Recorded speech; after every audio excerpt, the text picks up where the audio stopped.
What's going on, people? Welcome to the United Stand. Welcome to your Manchester United transfer news and updates on this beautiful Saturday morning. Smash a like on the video. And subscribe if you are new. There is loads to get through today. Harry Kane, we're going to be talking about the latest developments on him. Obviously, we've got Spurs.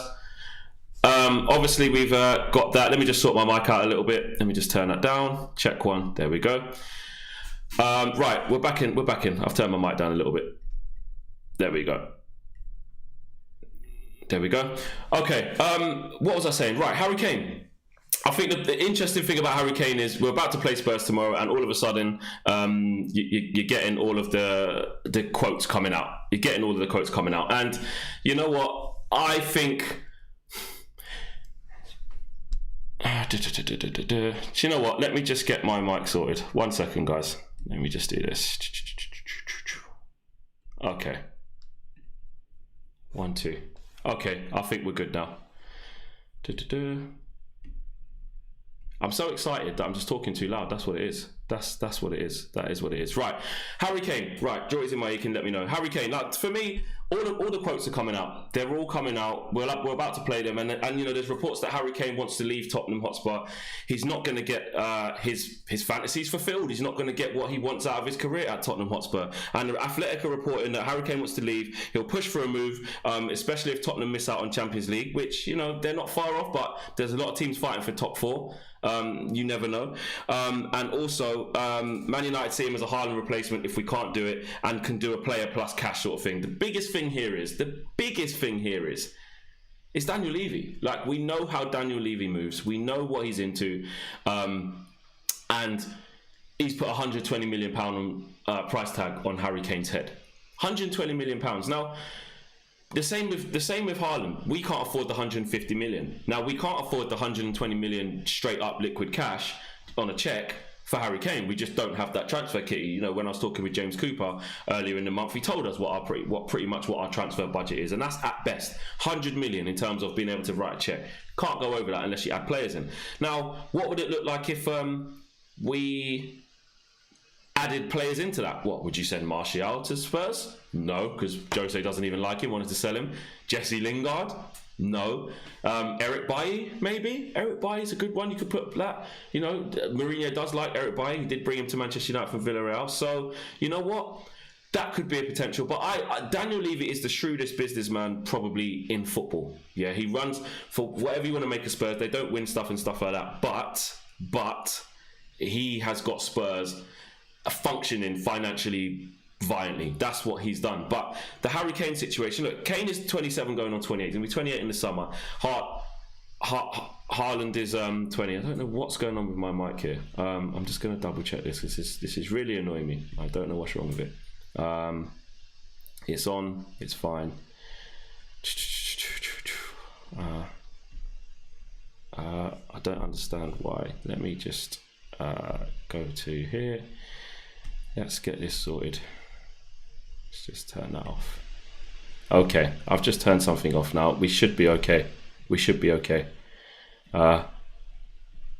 Yeah, okay. I think we're sorted now. Are we sorted? Okay. We're sorted.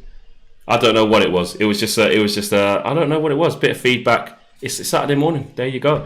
Let's get back to basics. I'm all right now. You know when it is. You know when you get you know that your mic's not right, and people say I can't hear it, and you're trying to fix it when you're live. It is what it is. But people say it's perfect now. So let's get back into it. No more mic stories. Back to Harry Kane. Harry Kane, like I said, is 27 going on 28, and he's a phenomenal goal scorer. I've always rated Harry Kane. And for me, he would be unbelievable in this team. I know me and KG were not just debating on the fan forum, and he's saying he would take Kane out of Haaland and Mbappe if he had a choice between the three. Me, I'd still take Mbappe over Harry Kane.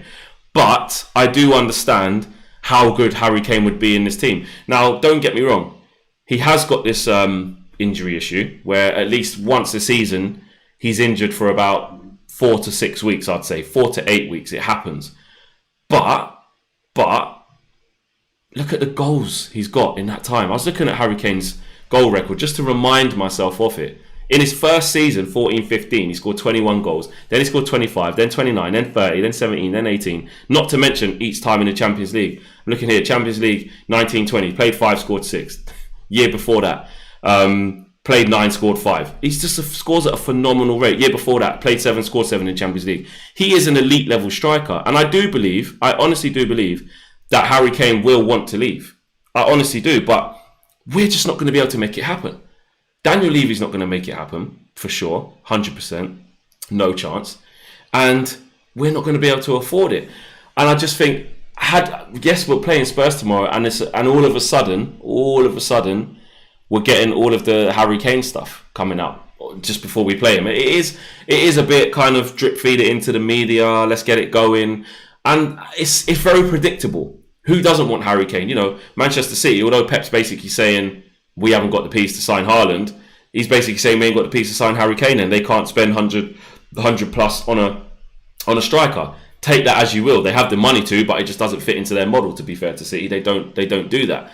But there's going to come a time where they do, and maybe it might be this year. But I just don't think he'll be able to get let go. You know, the story says here, Harry Kane is running out of patience at Tottenham and will push for a transfer this summer if they fail to reach the Champions League. He's running out of patience. Of course he is. Playing under Jose, playing crap football. He's doing his job. He's their leading assist player. He's their leading scorer. He's leading in all departments. It's, you know, no wonder why his ankles are always hurt. He's carrying Tottenham, literally carrying Tottenham. And he's a phenomenal striker. And he will be Tottenham's, if he stays there, he will go on to break all forms of records for club and country, I believe, just in general. But Man United, I just can't see it happening. Do I want it to happen? Yes, I do. I don't really have... The fact that he's 27, I don't really bother me, if I'm honest. Because you look at what Lewandowski's doing at Bayern Munich, right? It wasn't until he broke that... You know, when he was at Dortmund, he was obviously very good. He's always been a top goal scorer. But he went to that next level when he went to the complete team in Bayern Munich. And when he was, you know, sub 30, let's say, when he was gone past 30, that's when he's really come into it. If Harry Kane was at Bayern Munich, he'd be putting up those numbers, guys. Like, he would. 100%. Look what he's doing at Spurs in that team. You put Harry Kane in a well-functioning Real Madrid team that's, you know, not where they are now, but they're back to their best. He scores an unbelievable amount of goals. You put him in that same Bayern Munich team with the supply line from Coman and Gnabry and Kimmich and all these top players, like what Lewandowski's got. He scores the same amount of goals. You put him into Barcelona. If Barcelona get back to what they get. What I'm saying is, no matter where he goes, he will flipping score goals. So, and he would score goals for a long time. Harry Kane can play at the top level, even with this injury that he always gets once a year. He could play at the top level for like another 6 years easily. I'm saying easily, and that's taking into account he's having the ankle injury every time. So I 100%. Does it fit the mold of what Solskjaer would want? 100%. Mark Redding says he's too injury prone, Flex. But this is the thing, Mark. I take your point, and he does have that. But what we're saying is what I'm asking this is, has his injuries ever prevented him from performing at a high level in terms of the output? You know, Aguero was always injured as well. Aguero has a big injury every season, especially the last sort of 3 or 4 seasons. But even just in terms of Aguero in his 10 years at City, pretty much, he's always prone to getting that muscular injury where he's out or he's out with a calf strain or whatever. Same with Harry Kane. He's out with this ankle injury, and we can say he's injury prone, but look at the numbers. Let's look at the numbers. Injury prone, I'm saying, is what Cavani is with us. Like, he's out, and then he literally doesn't play for ages, and then he can't get the numbers. And I know that's a bit harsh because we don't play in the same way. Cavani don't get chances. It's a different conversation. But what I'm saying is that he's missed half a season in the last 2 seasons. That's a lot. That's to me, that's injury prone. Harry Kane last year, appearances, he still made... let's do this. This is an injury prone player, right? Harry Kane burst onto the scene, right? Really in 14-15. He came through 13-14. A bit in Tottenham, made 10 appearances, but the breakthrough season was 14-15. He played 34 games. 15-16 season afterwards, he played 38. Then he played 30, and this is just Premier League. Then he played 37. Then he played 28. Then he played 29. Then he played 28 so far this season. Not that injury prone, is it? Like when you deep it, it's not It's not that deep. Yes, it's like 4 weeks, which depending on what competitions you're in, a month out, you could miss like what? Okay, that's 4 Premier League games. You might be in cup competitions every week. You might miss a maximum of 8 games a season. Which, don't get me wrong, that's a significant chunk, especially when you don't, with someone that good. You can't just, you usually can't just stick another player in. You don't have another player like that in your ranks. You know, he missed 16 games last season, but look at how much he still scored in all competitions. So what I'm saying is, I'm still willing to invest into Harry Kane, because even though he gets injuries, guess what? He still gets goals. Duncan says Kane will end up at Real or PSG, depending on Mbappe. Interesting point there. And Zayn Miassi says, sign Kane, Spurs go down. Yeah, Zayn Miassi would obviously always want Spurs to get relegated. But, you know, that's just it, though. Without Kane, what is any team? You know what I mean? If Kane was on your team and then he doesn't play, you're losing massive. You're losing a massive amount of a chunk of goals there. But I just see it that with this situation of him being injury prone, I do get it. And versus Haaland, who's 20 years of age, you have to look at it like the longevity you get out of him. But guess what? Think about this. That is a valid argument with the Haaland situation and how young he is. But what? Do you honestly think if we sign Erling Haaland, he's going to stay at Man United for 10 years? Of course not. Of course not. Erling Haaland's not going to stay at any club for probably more than 2 or 3 years. He's going to be a journeyman. He's going to be a Zlatan. He's going to be a maverick that goes from club to club. You know, it wouldn't even be that he's unhappy. If we signed Erling Haaland in this summer, it wouldn't even be that he's unhappy after 2, maybe 3 years max. It'll be he's bored. It'll be he wants to go to his next move. And guess what? Mino Raiola is his agent. He would be 100% behind that. So if you've got Mino Raiola as your agent, you look at how he's developing as it is. So at RB Salzburg, scoring loads of goals, scoring at a consistent rate. You make that right step to Dortmund, although it could have been Man United at the time. Solidified himself at Dortmund. He's going on 2 years at Dortmund now, looking to leave after 2 years. If he stays, because he can't get the move he wants, it'll be 3 years, but it'll definitely go next summer. Release clause kicks in, so Dortmund need to cash in. So he's going to go this year. Then he goes to let's say he goes to, I don't know, PSG, let's just say, because I don't want to put it into the atmosphere that he's going to go to Chelsea or Man City, because that would just be a horrible 2 years for us.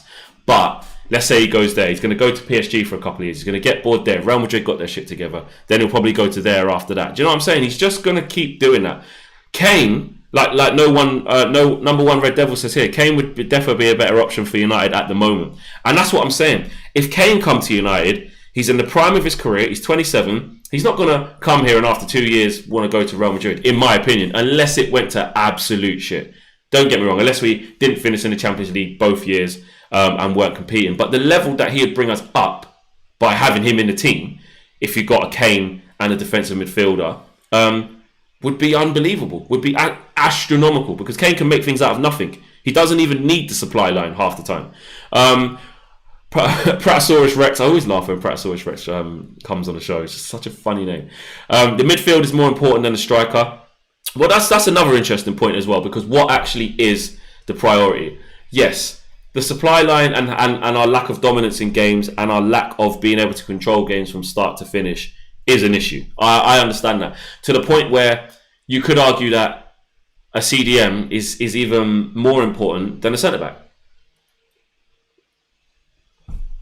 You can argue that. And also, I wanted to go into some Harry Maguire stuff actually a little bit later on, about talking about where we're at. Is it too loud again, Joy? I don't know what's going on.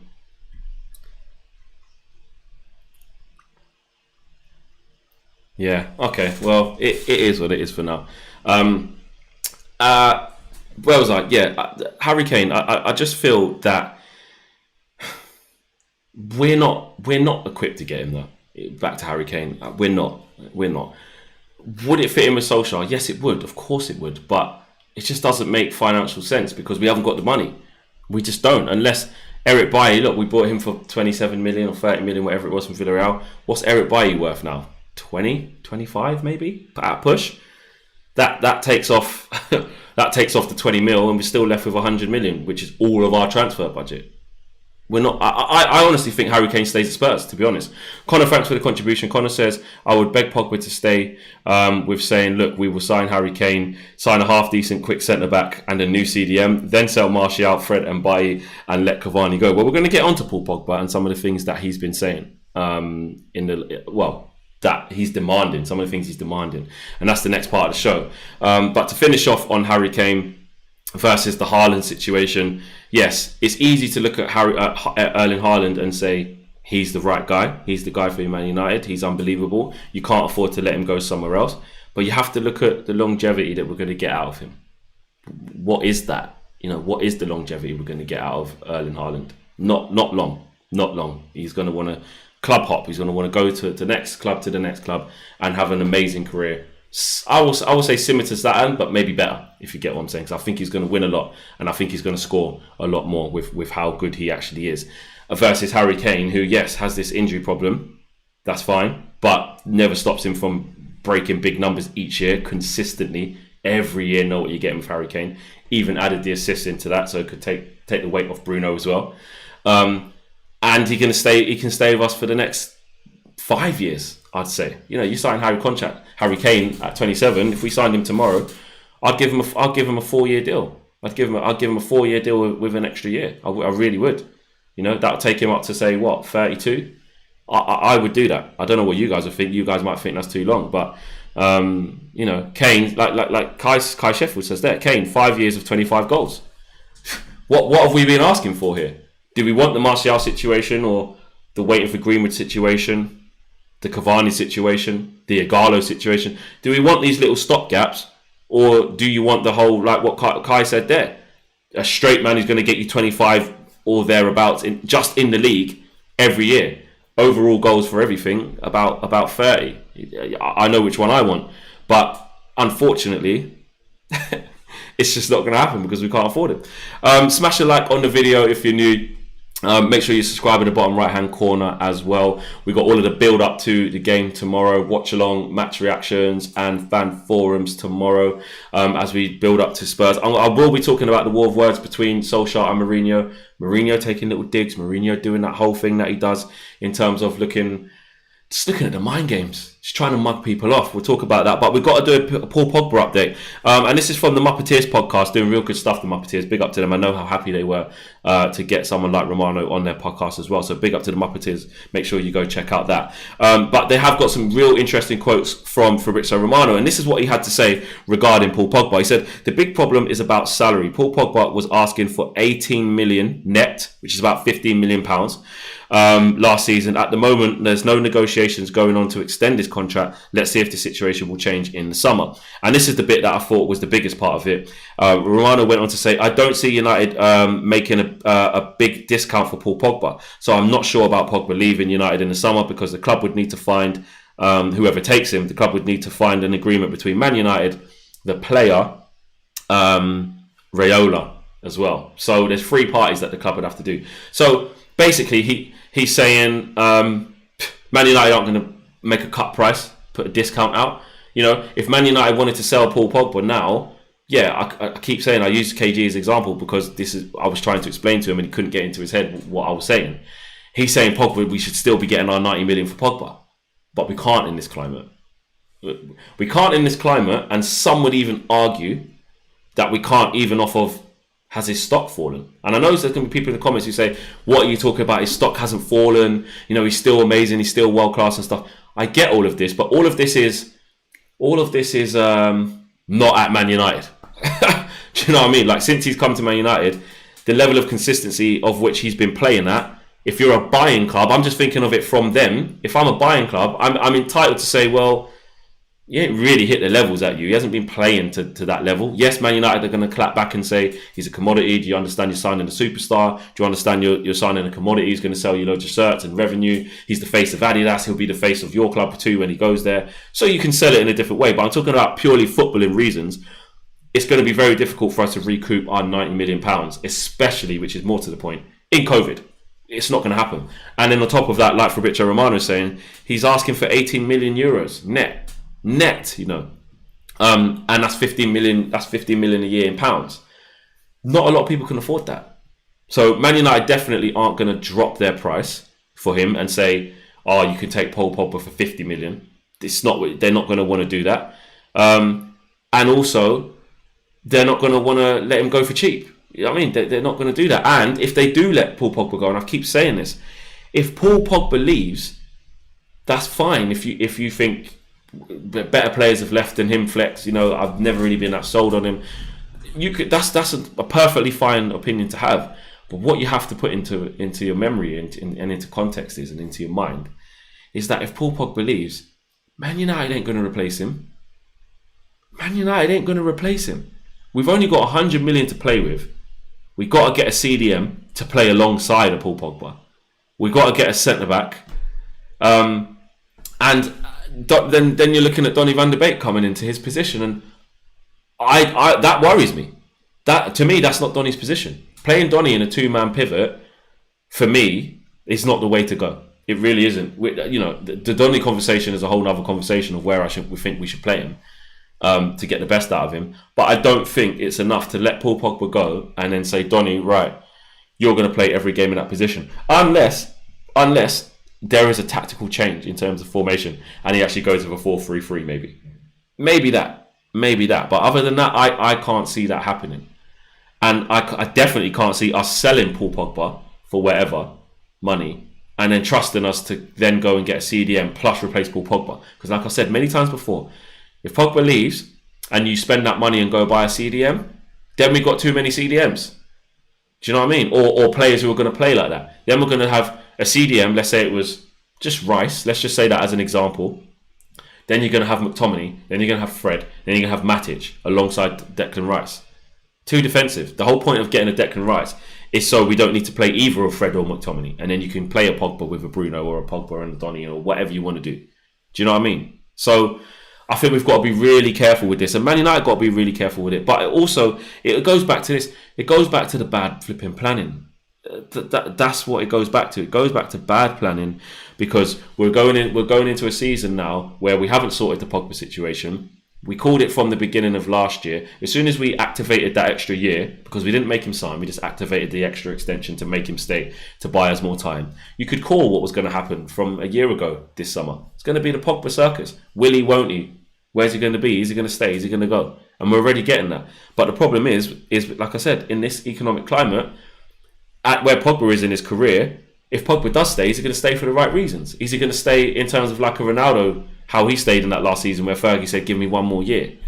Let's just let the market kind of reboot. Let's get more out of the market again. Let's get settled. Let's see what when fans are back and revenues are up again, you can get your move next summer. That's probably the most sensible thing to do though. If which I think is the case, Man United have absolutely no intention of replacing Paul Pogba and saying, well, we've got Donny, let Paul Pogba go, buy a CDM. I can't. I don't want that. I'd rather him stay and do that. And also, like I was saying, back to Paul Pogba himself, as on a personal. Obviously, I don't know this. This is just my hypothetical or my situation on it. As I think, is he going to leave Man United and go and get less money under Raiola as well? Nah, not for me. You know, if Paul Pogba's on 200 plus now. Right, which he's got to be on that surely, right? And then if he signs this new deal, he's going to go to one of the highest paid earners at the club alongside De Gea for sure, maybe probably even more than De Gea. Is he going to say, all right, Mino, it's COVID and stuff, Juventus can't pay what they're going to pay, they're going to only offer me 180, so I'm going to have to lose like 20 grand, I'm going to have to lose like 30 grand, 40 grand a week? Of course not. Why would he? Versus staying at Man United, get an improved contract. They'll probably give him what?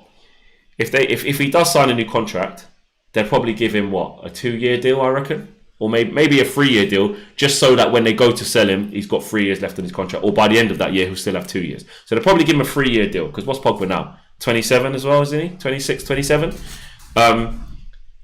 You give him a 3-year deal. That adds the value in the contract. So that next year, if Real Madrid come knocking or Juventus come knocking, you say, listen, he's got 2 years left on his deal.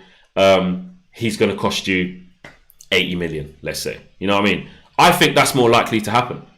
What I do not fathom, and if this happens, I will just I'd just lose all respect for Man United. Well, I say that.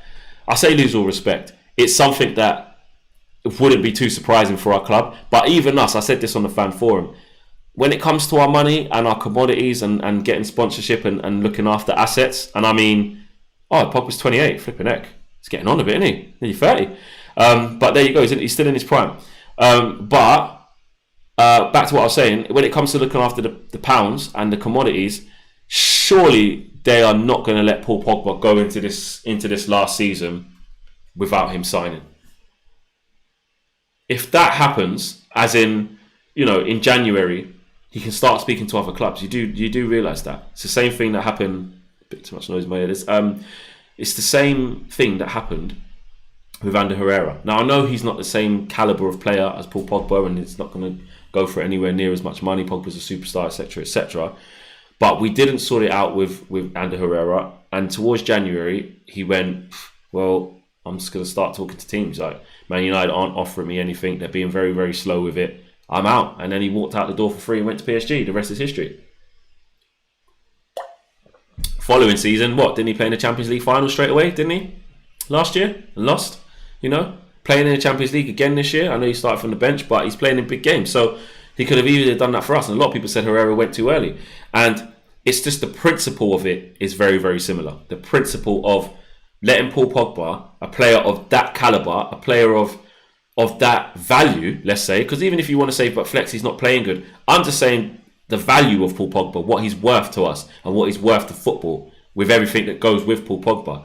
Letting him go into a season where, it's 11 months, 10 months, 9 months, 8 months, 7 months on his contract, just ticking him off, would be criminal. They've got to get him signed up. They have to do it. Even if the understanding is, which we'll all know, because we're not stupid. If Pogba signs a 3-year deal, he ain't going to stay for that 3 years. Of course not. He's been wanting to get out for the best part of 2 years now. But we have to do what's best for the club. And what's best for the club for me is looking after our pounds and saying, Pogba, you're worth this to us, so we can't let you go on a free or for cheap. And we can't let you go because you're a flipping good player. We need to get a tune out of you as well. How about that? Chilled Aussie says, Pogba is a good player, but he reminds me of Bakayoko. He was only good because of Fabinho, needs good players beside him to take the weight. Basically, he's saying he's overrated. Is Paul Pogba overrated? I don't think Paul Pogba was overrated. I think he's frustrating because overrated means that he's not capable of doing some of the things that people say he can do. Paul Pogba is capable of amazing things. Paul Pogba in the right team is capable of amazing things. I wouldn't say he's overrated. I would say that he's frustrating. I would say that he's been inconsistent. I don't think he's overrated because when he plays with better players, when he is in form, he can be the best player on the pitch. We just don't see it enough. But I think, but I don't know. I don't think it's overrated. I don't. I just think that he's just inconsistent. I don't know. I don't think he's overrated. I just think that if you was to look back at Paul Pogba's time at Man United, you could say we expected more. But look at the shape of Man United. Look at the state of Man United it's been since he's been here, and look what's gone on. And look and also you can look at what Bruno's done. I understand that because Bruno has come in and done arguably what Pogba should have done. But you can see what our team is when Paul Pogba's not in it. You can see what happens when Paul Pogba is all on him. Paul Pogba's now with Bruno got somebody else there to say, you go and take the baton. And we saw a key moment this season before he got injured when Bruno wasn't quite at it against Burnley, against Fulham, against West Ham, those type of games, against Sheffield United, when we actually did win against them. He came into his own. And if Oli can get a tune out of him, Man United are a better team with Paul Pogba in it than anyone else that we have. So I think he's a great player. I'm not going to be one of them Pogba FC fans that can't even say he hasn't been the best. He, by his own standards, he can be better. I'm not going to be like that.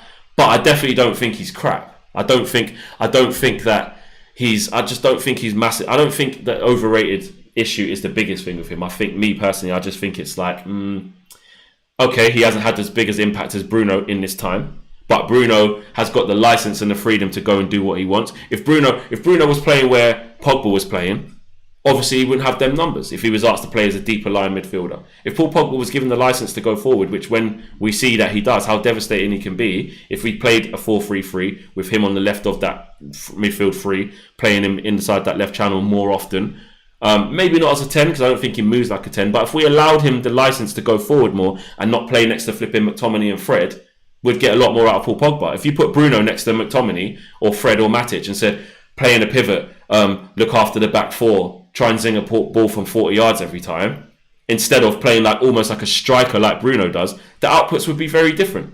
You know what I mean? And Paul Pogba can't play like Bruno because he's not that type of player. He's not going to run around like that if you put him as a second striker, which is what Bruno is. Bruno's not a midfielder to me. He is. Remember on Pro Evo, not even FIFA, on Pro Evo, you literally used to have SS. You had second striker.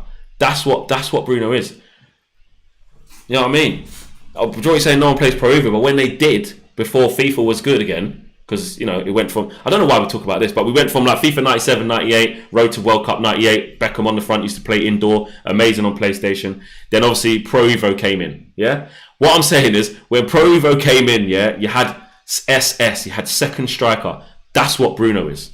That is what he is. Ronald Jacob says, thanks for the contribution, says, swap Lingard for money plus Rice and sell Pogba and get Camavinga. And still have money left for a centre-back. We don't need a right winger. What were Diallo and Pellistri bought for? 100%. 100%. What, you know, that's another reason why I don't see us going in for a Sancho or, I don't know, a Dembele for a right winger, because we've spent 40 million combined for Pellistri and Diallo. So what are we doing then? Just pissing that into the wind? Like we just don't care that we spent 40 million. Like, and Diallo's come with high stock. So I'm expecting next year Diallo to get the game time. Like, Man United have made their bed, they've got to lie in it. Like, we don't have time now to go. If you were going to get Sancho, you should have got him before you got Diallo. It's as simple as that. It's almost like they didn't get Sancho, so they thought, right, we've been following this other kid. He's a lot cheaper. We'll go for him and keep a bit of money in the bank because we can't afford we only wanted to spend 80 to 90 million, let's say, on Sancho, not surplus of 100 million, which we obviously couldn't do. But next season is Diallo season. If I don't see Diallo getting starts next season, I'm going to be saying, what the hell's going on? What the hell's going on? What we bought him for? Pellistri already looks like they know he's not ready yet, and there's talks of him going alone already. So you're right. We don't need a right winger. You could say we need one, but we've got one, and he needs to play. We need to find out if he's good enough. So I'm okay with that. Centre back, CDM, and hold on to Pogba for me. The striker situation, I'm saying get rid of Cavani.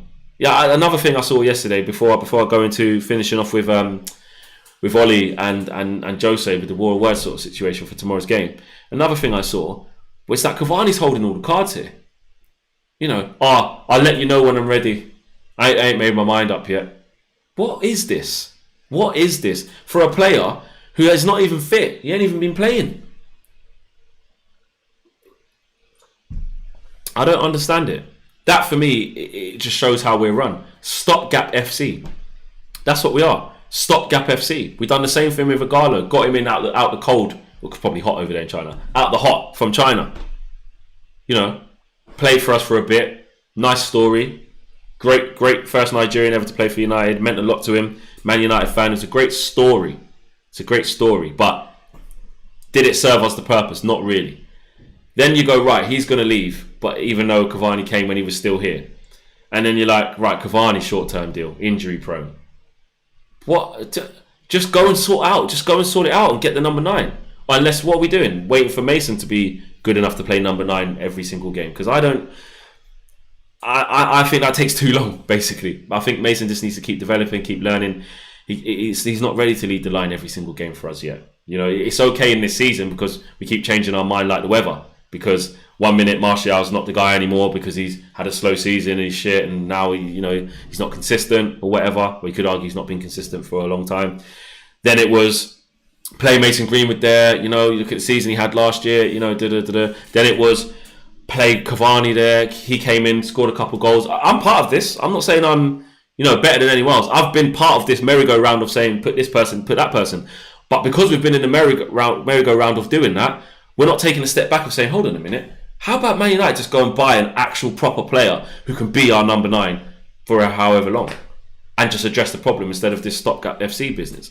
Ronald says, Flex, why don't we get Bamford?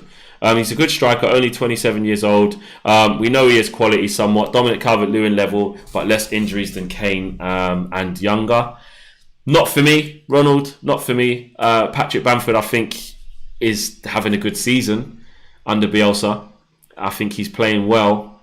Not Man United quality, not Man United level for me. No disrespect to Bamford. I think he's good for the context of Leeds, to be honest with you.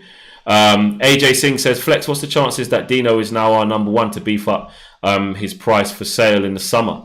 Don't need a striker. We got Mason and Anto and Hugo in the ranks. Just give us a CDM and centre back, please. Okay, well, the first bit of what you're saying, I don't think we're putting Dean Henderson as number 1 just to sell him. I really don't. I think we're putting Dean Henderson number 1 because Ollie wants him to be the number 1. Ollie said he's going to be the number 1. He said he's going to be England's number 1. Now, I know that's tongue-in-cheek because it's down to a England manager to pick him to be the number 1. But what Solskjaer's basically saying in that's actually a massive cosign, you know, to say he's going to be Man United number 1 because, okay, Ollie's in control of that, but he's probably thinking even in the future if he wasn't there, but under him he's going to be number 1. But to go on and say and he's going to be England's number 1, you know, that's a big cosign. That's basically saying this kid is that good. He should be starting for club and country, no doubt. And the second part of what you say about don't need a striker, AJ, you heard what I said just before I read your super chat. I disagree, man. I think essentially we do need a striker. I think essentially we do need someone who can give us what Harry Kane would give us. We do. That is what we need. We do need over a CDM. I understand that it's the lesser of two evils, isn't it? Because I say we need both. Yes, if you get a central defensive midfielder, the supply line into a Cavani or a Rashford or a Martial or a Greenwood up front would be arguably better. But at the end of the day, I still want that striker who, no matter what the flipping midfield is, they're going to just give me goals because that's what Harry Kane does. He plays with Højbjerg and flipping Sissoko or Winks sometimes, or Ndombele next to Højbjerg or whatever. Like, you know, that's not an amazing midfield, is it? It's not. Spurs, it's just that when he links up with Son, he does the business or he makes chances out of nothing. Dinks says, swap Pogba for Ronaldo, buy Andre Silva, bring in Garner, sell Martial, De Gea, Lingard, bring in Rice, centre-back and RB. That is like a proper career mode transfer window, that isn't it? You know, Ronaldo's never going to come. Andre Silva, I can't even see us really linked with him much. Garner, I don't think's ready yet. There's this, theory about Garner because he's had a good second half to the season at Forest, which is all it is. Second half. I'm pleased for the kid, but it's half a season playing in the Championship. He needs a full season of doing that, in my opinion. Sell Martial, De Gea, Lingard. Lingard definitely will go. Bring in Rice and a centre back and right back. I think it's just really ambitious.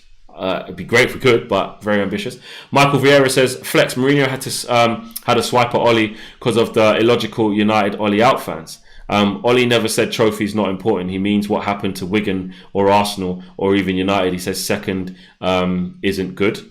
I'm going to get back to that. And Ronald says, Flex, our standards are low already. We have Daniel James as our right wing or left wing, plus Bamford as a backup to Martial more than Cavani. Yeah, I know that you can say our standards are low because we've got players like Dan James, but that's what I'm saying. The problem is that like you don't want to then keep going on that downwards trajectory and make that the norm. We need to get out of that, in my opinion. I've read that one already. No super chats this morning. Thanks for that, guys. And AJ Singh says, Flex, what's the chance? Okay, we've read that one. Another super chat here. Just let me get rid of that one.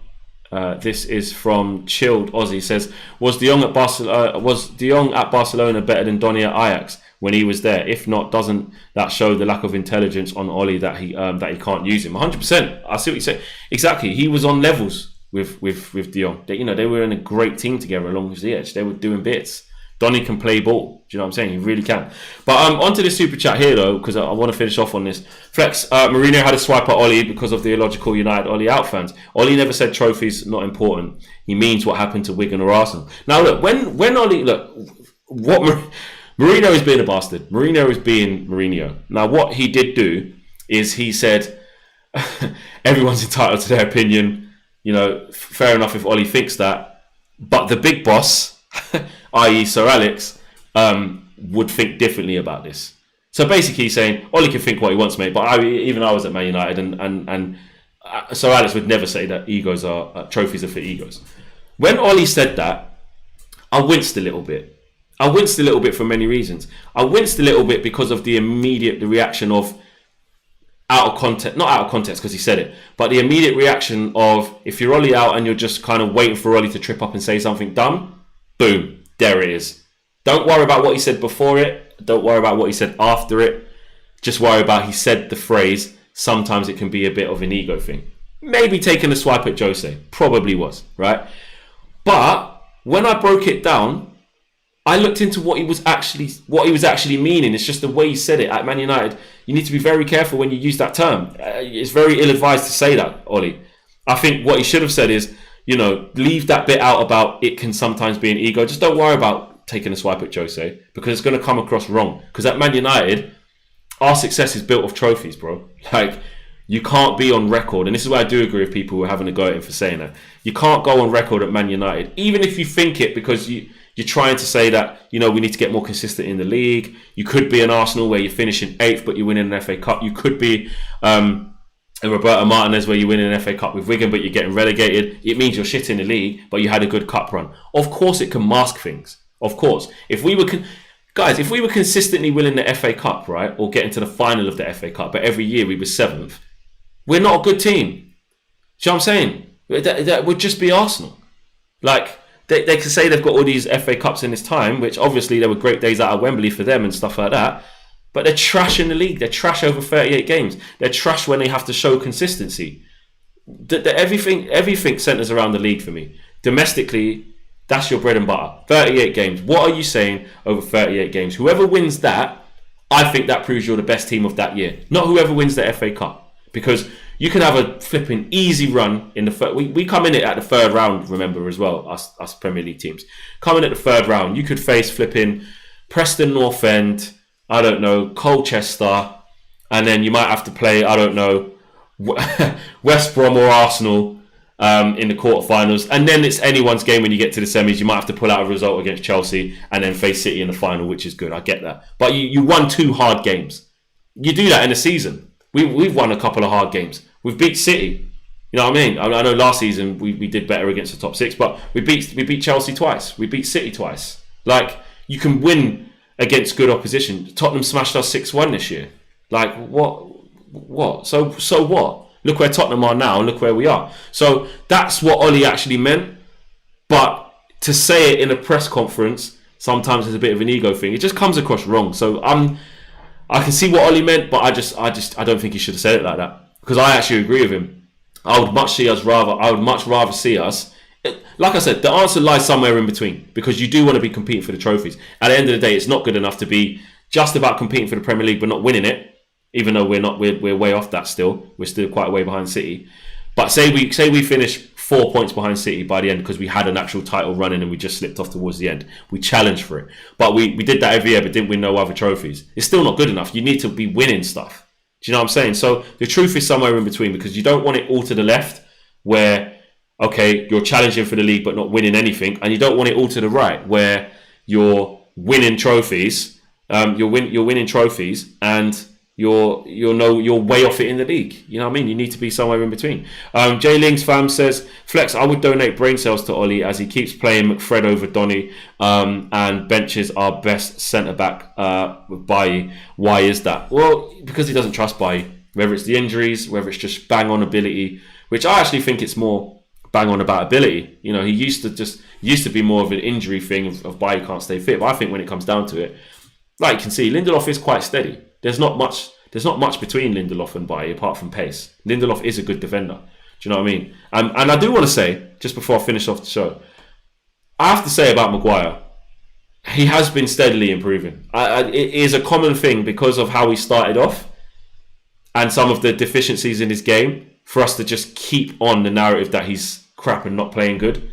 He's playing well at the moment, guys. Like, you can say it. Like, I do think there's this thing where it's like, a little bit of Dan James as well. Even if you think the player's not the level that we need long term, You know, Harry Maguire is slowly going about his business and has kept improving, and I do rate him for that. He is playing all right, and we're keeping a lot of clean sheets. We're not conceding a lot of goals when you actually deep it. It's just that when we do concede a goal, it's usually to one of the big deficiencies and the attributes between the two. So I'm not saying that we still don't need to change centre back pairing, but what I'm saying is at this current moment, we're not conceding a lot of goals. Our biggest thing when we're coming away from these games, because we're getting decent results, just the performances are crap. Defensively, Lindelof's playing well, getting blocks in, interceptions. Harry Maguire's stepping out from the back. He's being commanding, intercepting crosses. Wan-Bissaka's been steady. Luke Shaw's been Luke Shaw. Like, we ain't really got a problem right now at the back. Do you know what I mean? It's only against certain teams when that partnership gets exposed. So really, when you deep it, yes, we do need a centre-back pairing to change, but it doesn't need to be at the expense of keep saying Harry Maguire's just crap, and he's playing shit every game, because he's actually not. We've got to get our facts right with that, I believe, and take the agenda out of it, in my opinion. But to finish off, so look, Spurs beat us 6-1 earlier in the season, and I said before the Granada game that play the strongest team, Ollie. I don't give a shit about Spurs on the weekend. And when I said that, I didn't mean I want us to lose, I don't care. What I meant is that Granada game was more important. Now it's 2-0, you see where we're at. And, you know, we're facing a team in Spurs that have had a whole week off because they're shit and aren't in Europa League anymore. So they are going to be fresher than us. They are going to be, you know, more rested than us. But with our performances and how we've been playing, I think it's going to be a really boring game. Spurs don't normally light it up. Yes, if you make a mistake, we know what Harry Kane can do. You know how well he can punish you. Harry Maguire's been talking about it all over the gaff. But I can see it being a real boring game. Do I want retribution over them? Of course I want to do them over. Of course I'd love to beat them and just pile more misery on Spurs and make them move further away from the top four if the other teams win. I would love to do that. I don't want Jose to succeed there. I think Jose's annoying. He is funny when he's not your manager, but when he was our manager, I absolutely hated it. But I can just see it being a boring game. I think we're playing not great football at the moment. Well, pretty much all season we haven't played good football. Spurs don't play good football. They stink the place out. They can catch you on the break with Kane and Son. We have to defend against that. We can catch them on the break. That's what it's going to be. I think it's going to be a game of breaks. A game of counter-attacking football with two teams who play shit football, but we're just better than them, clearly, because Spurs really are bad. So, yeah, there you go. That's my thing. I'm going to predict a draw tomorrow. I'm going to go with 1-1. That's how flat I feel about this game. I honestly think it'll be a draw. I don't think we'll lose. But I honestly don't think we're going to play good football. Smash a like on the video, guys. Apologies for the technicals at the beginning of the video. We'll get that sorted for next time. I don't know. The computer just decided to just do a bit of a madness. This is how it goes. Smash a like on the video. Remember to subscribe to That's Football as well. Loads of watch-alongs coming up next week for the Champions League games as well. With Mark over there. We've got the United Stand podcast as well. I want to big that up, actually. We've started doing it again. You're getting one show a day. Actually, I'm going to be able to take my own show and put it up after this. So this show will be on a podcast later on. So make sure you do that as well. Check out the podcast. Subscribe to that. It's on all your podcast outlets. We're going to start putting that out as well. And what did you say? It's the Grand National this week, is it? Oh, okay, right. So we've got WrestleMania and the Grand National on Paddy Power. Check that out. Mark Goldbridge will be doing watch-alongs for that. Imagine Mark Goldbridge doing watch-along wrestling. That's nuts. Oh my god! It's a chair to the face. Like, is he going to be like that, or is he going to be like, bloody hell? It's bloody hit him with a chair. He has. What's going on here then? Bloody hell! That's actually mad interesting. I want to see that. Mark watching WrestleMania. Wow, that's mad. Anyway, thanks everyone for watching. We'll see you later on today or this evening with another video, or probably later on this afternoon as well. I am out of here, guys.